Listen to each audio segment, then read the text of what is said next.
How do you make your billions? Good morning, good morning, good morning. How do you make that happen?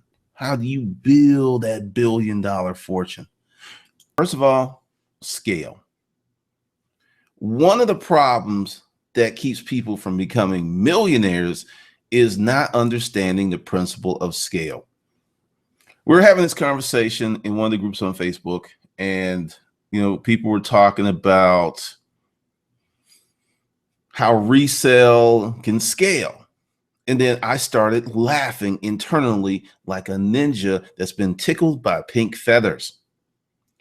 This is the problem. And now, I know it's going to sound strange, but actually, I can tell you exactly how to do it. I'm going to walk you through a business process. Okay. I sell these, and these are made by this company. Okay. Since I don't make these, I have to go to the company and say, hey, I am a reseller and I would like to sell your product. I turn in my paperwork, my business license, whatever they need.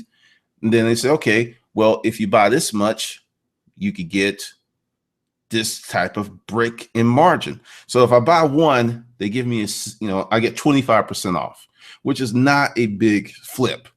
But if I buy 10, I get 50% off. And if I buy 1,000, I get 60% off.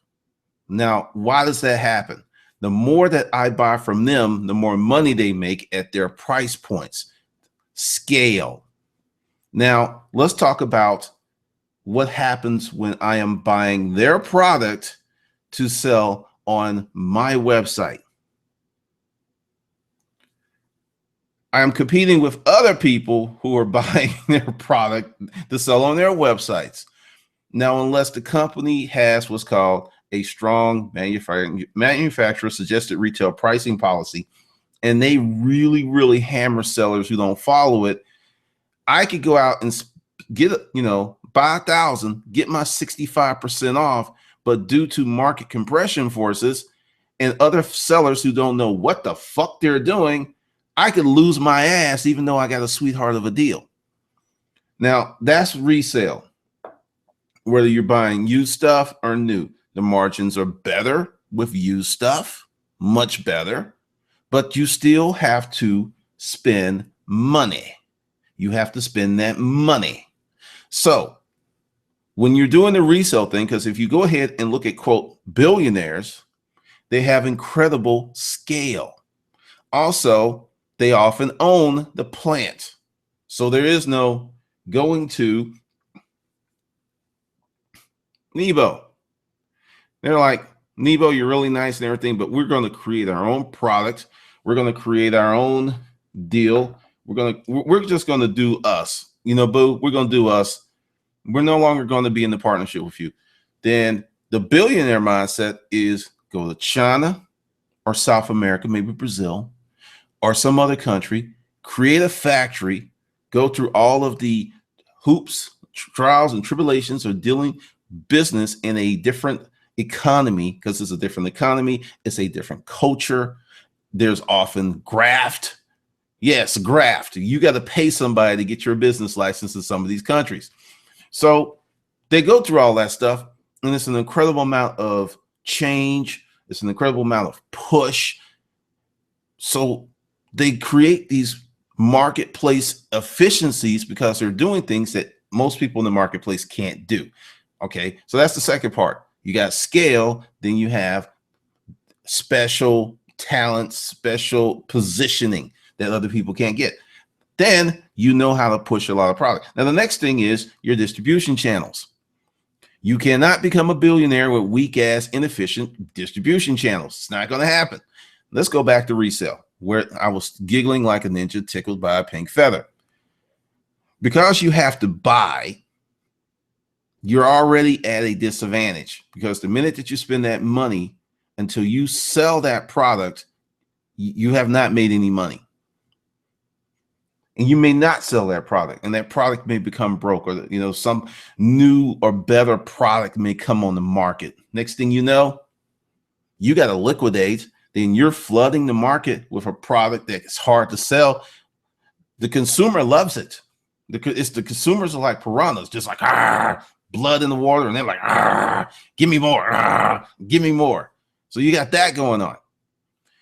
It's very hard to become a billionaire participating in the resale business model arena. It's not impossible. It's just challenging. Do your research. Bill Gates own the company, own the product, own the patents, ownership and control, ownership and control. Make a rap song out of that. Now, with the resale thing, and the reason I went in and broke it is what I experienced. And we were doing really good with resale. The challenge is you have to keep buying to feed the beast, especially with, let's say, new stuff is better on one side and not so good on another. With new stuff, if you get a winning product, you can reload if they don't run out. And frequently, when there's something that's hot, you can't get it.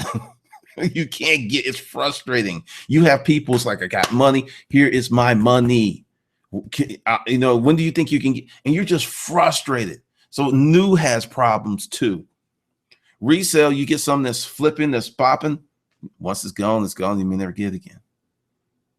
I had thousands of items that we got out of units that did amazingly well. Couldn't get them again. It was a wrap. So that's a huge problem with you becoming a billionaire with resale. You can become a millionaire with resale, and you can make a great living that way. But once again, let's go back to scale. Let's switch up to products. You found a storage unit full of, let's say, these guys. These are a fancy fountain pen. All right, you got these fountain pens, you got a unit full. You do your research, they're selling for $100 per unit. You got thousands. Now, typically, this is what the first person, resale person, will do, is they'll liquidate it so they can cash out real quick. Then the second person, resale person, will sell half, then sell the other slowly. Then the smartest one, the third person, resale person, which was me, would sell in various places. Put some on eBay, put some on Amazon, go to the flea market and sell. Be selling them and go to stores. It's like, hey, I got 10 pens. Wouldn't tell them I had thousands. It was like, I got 10 pens. Sell them the 10, go back. Oh, you like them? They say, oh, well, I can make you even a better deal. So I'm selling in 6, 7, 8 different places because I have delayed gratification skill sets.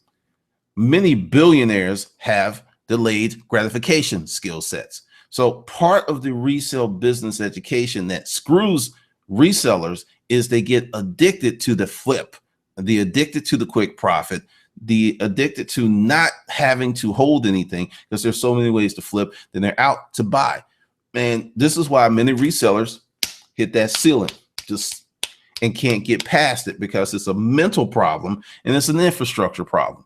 Now, how do you become a billionaire knowing this? Change. Because like I said, you can make a great living reselling. You can. But the thing is, you're always going to be hustling. Another principle of becoming a billionaire, at some point, that company is going to run itself, and you can be on your yacht. You can be on your island if you so choose. A lot of billionaires choose to stay in their business because they love what they do. People are like, well, if I had that much money, there's no way I'd be going to work every day. I'd be up in the house with Sally. You know, Sally got a big ass. I'd be up with her. I'm not going to work. Once again, lack of a billionaire mindset. When people become billionaires, they don't set out to become billionaires. They set out to serve as many people as possible. Going back to the first points of scale. You can't become a billionaire without scale. Massive scale, not, I got 2, 3 stores in town. That can make you possibly a millionaire. I'm not going to hate on it. I'm not going to spit on it. But if you're looking to do better, that's not going to get you there. J.C. Penney, James Penny Cash, what a wonderful name. He knew early on he had to have distribution. You're going to have scale and distribution. And the more elegant and beautiful your hustle is, the easier it will be to make money. Going back to what Michael Dell did when desktop computers were the rage, they created was the just-in-time shipping, which means they didn't warehouse a bunch of computer parts. They had worked out these deals with their distributors that when they needed X amount of parts, they would come in just in time and go right into wherever it needs to fit into the manufacturing process to save on logistics, warehouse space, hiring people. It saves a lot of money when done correctly. The BMW plant in Greenville, South Carolina, which does, I think the lady said 1,700 cars. I think it was a month or day, or a week. I forget. I think it was because it was when she said the number. I don't think it was a month. I think it was a week. I think it was a week or maybe a day. I think it was a day. I don't know. I have to look it up. But they have the similar process. The only thing that they have on hand are the engines, because the engines are made in Germany and they're shipped over. But everything else is done and brought in just in time. And they have serious contracts that if a vendor or a supplier doesn't do what they need to do, sometimes the fine can be $1,000 an hour that they're late. Because when this process works really well, it's a beautiful thing. I recommend, if you got some time, go check out the Greenville plant, do the tour, do the museum. You'll learn a lot. That plant is the largest manufacturing concern of its kind in the world. In the world. That's what they did. Now, if you want to be a billionaire, you have to forget about you. I see billionaire boy, I want to be a billionaire in life, all this other stuff. And I see nothing that talks about serving people. I see nothing about fixing massive problems. I see nothing about an elegant hustle. You cannot be selfish and become a billionaire. Let me say that again. You can be selfish and become a millionaire. It's very, very possible. You can't be selfish and become a billionaire because the scale that is required brings so many people in. And I'm talking about people who have built their business. I'm not talking about the children or the ex-wives of people who built the business. They could be selfish billionaires because they didn't do a damn thing to get the money. They just hit the right genetic lottery or they rode the right dick. Just, yeah, this is that billionaire dick. You didn't know. And sometimes they wrote it a long time ago and the guy got rich and they got paid. It happens. It just happens. But that is the whole deal with becoming a billionaire. You've got to get past these first mind, second mind mindsets of how a business should be run. You've got to go push. One of the reasons that venture capitalists only invest in certain things is they want to put their money in that business 3, maybe 5 years, liquidate, cash out, and get their exit and move on to something else. You can't do that with regular run-of-the-mill businesses. That's why there are venture capitalists. That's why there's angels. That's why local investors. Different people with different appetites for risk and different appetites for reward. I mean, if you had got in on that early round of Uber, sick money, sick. And that's something else. Also, the invitations and the environments of billionaires, you have to have some set. It's very hard to even get into the meeting room. And what I mean is all of the stuff that's going on at that level, you already have to have a certain level of financial sophistication to even get into the party. If you're going to do it as an investor, they're not even going to talk to you. I mean, if they need, say, 50 million, everyone that they're talking to is going to be worth 150 to 200 million because they can't come to you. Say you're a millionaire and you have 50 million and they need 50 million. You're not going to give them your whole fortune on some unknown proven investment. You might part with 2 or 3 million because that doesn't disturb your economic ecosystem, but you're not going to give them. So whatever they need, they got to talk with people who have 3, 4, 5, 6, 7 times more than what they need. So that's why, because it's like, well, I'm going to invest my way. Good luck with that. Good luck with that. See, this is the thing. I may look like a football player, but I think like a business person And I've been thinking like that since I started reading Inc. magazine when I was in high school. Eagle Supermarket in Adamsville, Alabama. I saw the magazine. They had that colorful ink because they've had that logo for the longest. And I picked it up and I read it and I was like, I want to do this. I want to do this. This looks fun. And that's how long I've been reading it. Many people here on YouTube who are trying to be business people, they have studied their business and they may really be good at it. And then they want to give advice. But see, I have been studying thousands of businesses since high school. That's why when I walk in the store, I can like, oh, this place is not going to be in business long. It's just things you see, just things you know, like a retail establishment in a high rent mall or strip. And then they have what I call, we gonna make it fancy syndrome. You go up, they've got one t-shirt on this wall, another t-shirt, and they have minimum product out, and you're just looking, and it looks really cool and it looks awesome and it's very artistic, but from a distribution, from a dollar per square foot standpoint, it is whack as hell.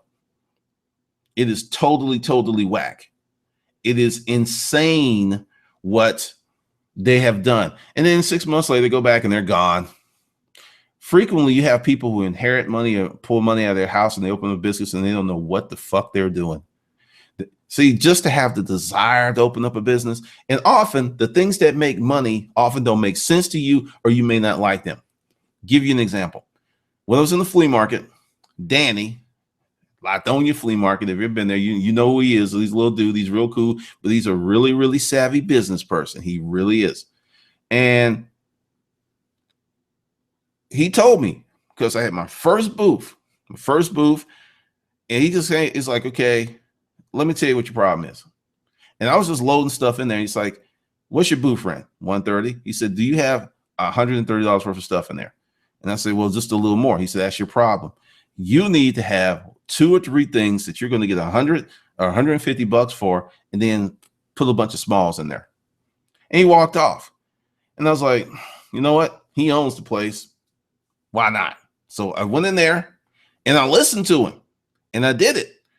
Pulled out some stuff, went and, left, priced it, went up there and gave them an inventory list of what was there. Went to get some more stuff, came back maybe 3 hours later and half that shit was gone. And booth rent was made and there was already a profit day one. So you got to understand how you set your business up, how you like booths. Like, I don't talk about it because I've had several booths. I've had booths in the antique malls, I had booths.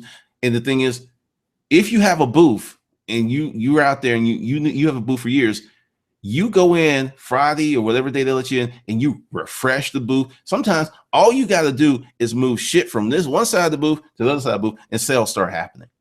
I don't know what it is. You don't even have to put anything new in there. You just mix it around and they start buying stuff. The thing with that is it could be good money, but the distribution and efficiencies can't be there because you have to do all of that stuff all of the time. I remember, like I said, loved a lot on your flea market. That's where we got started. At one point, we had 21 booths, but I didn't like not being able to come in because of the refreshing. Because to make good sales, you have to have good prep. With good prep means you're refreshing your booth early. I opted out of the flea market, the outdoor flea market life early. I did not like that.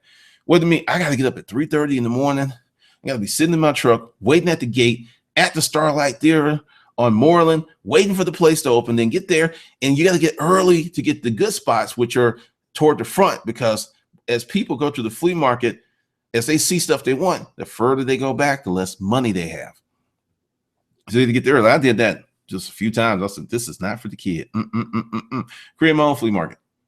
And that worked just much better because when you're at the flea market, once again, business lesson, you're competing with this vendor, this vendor, this vendor. And then you're competing with the sharks because the sharks, once again, they're like this. They're like, because they're looking for all of the rookies with their flashlights that you're loading. And they're like lifting shit. Hey, buddy, you want me to help you move that stuff? And he got his hand tightly clutched on what he wants because the veins are popping out because he saw the deal and he hopes that you don't know what that is. And those shenanigans. And sometimes people just, once again, I see a lot of resellers who know this and because they're looking for that quick cash out and a lack of delayed gratification, your growth, bam, you hit the ceiling really, really, really quick. And I don't care, even if you know this, it's not what you know, it's what you habitually do. Your habits define you. I don't care how smart you are. If you've got dumb habits, you're going to have a dumb life. That's just it. And I see it. And, you know, there are people out there in the resale world that when I was out there doing storage auctions, doing all this stuff, who are at the same level.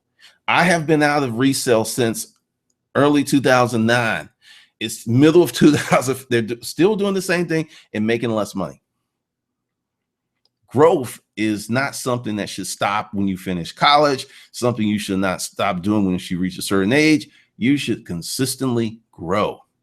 But those are the things that happen with resale. And that's why when you're doing this stuff, because, you know, people are like, yeah, someone put like, I'm going to be an Amazon billionaire. I started laughing my ass off. Once you get to the scale of several million sold on Amazon, you will see the problems that you're going to run into. That 30% is going to be huge. It's going to be like, whoa, whoa, whoa, whoa, whoa. Because you're going to like, well, if we did all the stuff that they're doing for us, if we did it ourselves, that's going to be like a 20% bump in profits. No brainer. There's a lot of stuff that's not on Amazon. It's just not. There's a reason. It doesn't make economic sense. You'll see a bunch of stuff put on there. I mean, seriously, go look for a lot of your favorite stuff. And many resellers are starting to get smart, and they're putting up their own rail sites, and they're creating their own products. That's where the money is. That's where these things get extra crispy, really, really crispy. And then there's people who are looking for six-figure game, but they're saying they want to be a millionaire. You must have delayed gratification to even get to millionaire status. It's a must. It's not optional. It's not like if I feel like it. No. And don't go down there, well, I want to win the lottery, or, you know, Big Mama died and left me. No, those are exceptional events. Stop using exceptional events as if they're the norm. That is sickening. It just drives me crazy. It's like, well, you see? Well, yeah. No. No.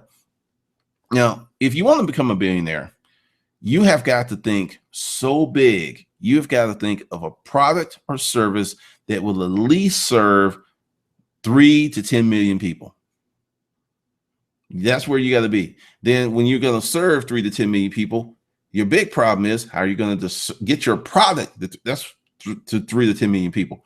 That's why all of these venture capitalists invest in tech, because say, let's talk about Snapchat or even Instagram.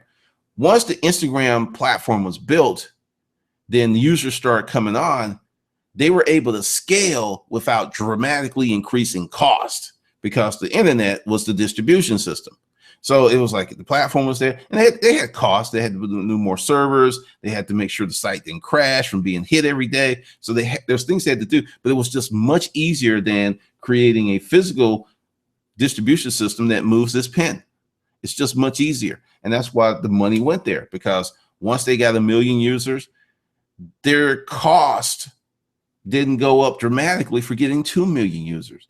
And then once they got 10 million users, their cost to go into 20 million did not go up dramatically. Whereas if you were selling this pin and your cost to move 100 pins was, say, $50, every time you moved another 100 pins, your cost still will go up dramatically. Because why? There's the pin, there's the box, there's the truck that it's on, there's the truck driver or the conductor of the train that it's on, there's the fuel, there's the taxes, there's the tariff, there's all of that stuff that just disappears with the internet.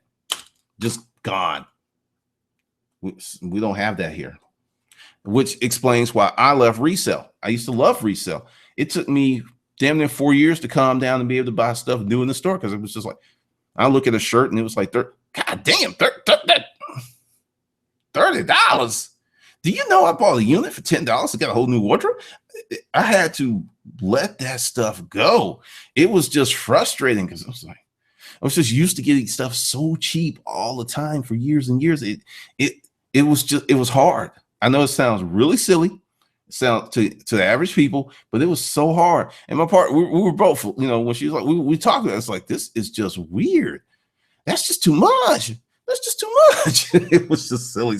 Now I'm cool with it. But that is why I left what I was doing and going back to the delayed gratification principle, because I knew it was going to take time. And as long as I can make enough money to, support me and what I'm doing, I was cool with waiting for the big things that I expect to be 2 to 3 years from now that I like, because things I just see. I'll even go with, let's talk about Cameron's Law, third-party platforms. It's a cost thing. It's not an evil thing. It's a cost thing. Udemy, great site. Love them. They did wonderful things. I left them because I was accustomed to making courses already, and I had developed my own methods of making courses that didn't fit in with their requirements. They're not bad people. They weren't hating. They just set up that we want uniformity across our website, so everyone must do this, which is cool. It's their website, it's their rules, and it makes sense. But for me, it was like, I felt like I want to get out the box. Let me out the box. And it was just really, really frustrating for me. Whereas now I have my own platform. I'm just like a dog that's got 100 acres to run across, and I'm just every day I wake up, I'm like, I'm going to go to this corner today, and it's just a wonderful feeling because I've already see the dividends, and I'm not going to get into numbers, but the new site is roughly, let's just go ahead and say 12 days. Yeah, 12 days in. 12 days in. I've already made more money 12 days in than I have the whole 8-9 months I've been on, however long I've been on Udemy. Way more. I made more money actually the first 3 days. So that's the power of having your own stuff. And it's the site is like Gumroad. Gumroad is a tool for creators. And Gumroad is awesome. Love Gumroad. But it was running into some problems because they're really designed. They weren't designed for people like me. They were designed for someone that had 1 product or 2 products. They weren't designed for someone who has like 50 products. And see, this is one of the things of pushing as a business person. And the owner of the new platform, Thinketh, he created it because he was frustrated because he was doing online courses and there was no way to effectively deliver online courses because what was in there in the dashboard, I was like, oh, this is, and they could do, it was like all of the things that I needed because it was created by someone who teaches. So it has everything I needed. And it was just like, oh man, this is, I was just like, oh my God, I'm in love. And that's the kind of thing that happens when you as a creator solve your own problems. When you solve your problems, you solve the problems of other people. Once again, going back to if you want to be a billionaire, you can't be selfish. Can't be all about you. Even though that was about the creator of the site, since he's a natural educator, he wanted to help as many people as possible, as efficiently as possible. It worked out well. And they've been since I think the site's 5-6 years old, which is really cool. But that is the whole deal. And that's why I'm an internet kid. You talk to me, it's like, yeah, I work on the internet. I may have a shirt. I work on the internet.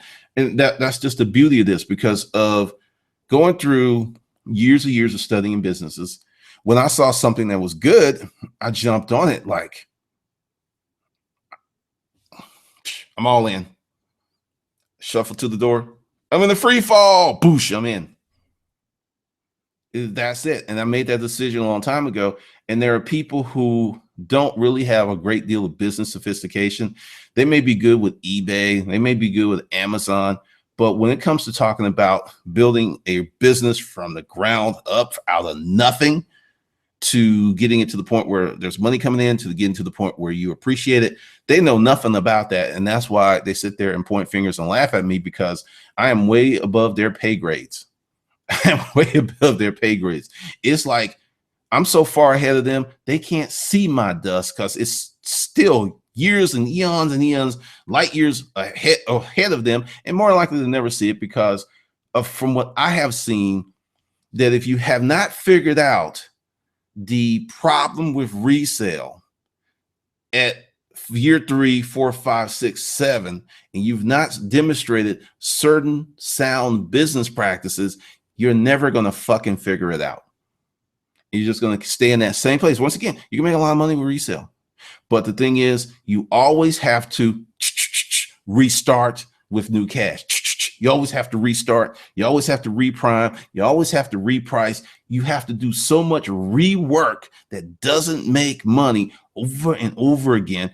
And one day, if you don't wake up from that, and it's just not going to hit you, like I said, you love resale and you're comfortable with making 6 figures or under, cool, knock yourself out. But I'm going to tell you, I watch kids build internet businesses in high school and turn around and sell these businesses when they're in their early 20s for 5, 10, 20, 30, 40 million. And many of y'all who are in resale have not even collectively made your first million in life yet. Haven't made it. And you cannot include gross sales. I'm talking about your money, not the gross revenue, but the net. And you haven't made it. And like I said, and I'm saying this because I have someone else, because it's like, well, hey, are you going to do it? And I'm like, no, I am strictly online businesses, how to create traffic to your website, how to make videos. I am in that arena. I am not messing with that other stuff, because the people who are there, who have that mindset, especially if they've been there for years, they can't appreciate innovation, modification, and insights. They can't appreciate it because they're locked into that flip mode. Well, I get it for this, I flip it for this, I make a lot of money. And that's it. And that's where they are. And they're never going to get out of that box. Because, I mean, to be straight up with you, if I didn't get sick and we were forced out the business, I might still be in that box. Just to be straight up with you, I might still be in that box. But when I wrote that book and I saw the light, it was just like, whoa, you can do this for real? I did not know that. I did not know that you use that kind of kung fu here. I thought that was illegal to use that kung fu. I can use that kung fu here? For real? Oh yeah! Right? I'm kung fu, I'm digital kung fu all day long. I love this stuff because it lets me be me. It lets me be me, and I can make money being me. I don't have to be apologetic. Like on my personal page, I set motherfuckers on fire and they hate me. And it's like, oh, so you got your own business. Does that mean you're superior? If I can say things that you can't say, because if you say these things and you lose your job, and I say these things and I get more business, yeah, that does make me superior. Yeah, I know. It's hard to digest. And this is something I had to learn. There's just some motherfuckers who are smarter than you are. And once I accepted that, let's go back to Danny. I didn't know Danny. That was like my second time seeing him. And what he said made sense. I didn't question it. I didn't challenge him. I didn't buff back on him like, well, what are you talking about? I've been buying units for almost a year, and I took the advice and it paid off handsomely. You have people here online who are dumb as fuck, but pretend to be smart and want to challenge smart people. And it just gets crazy because the First Amendment does give you the right of free speech against government. Not free speech everywhere. Sometimes you just need to shut the fuck up. Sometimes I spend whole days, I don't speak. The whole days just working, don't speak, turn my phone off. I just don't speak. I listen, I take, I absorb, and I digest information in a very peaceful manner.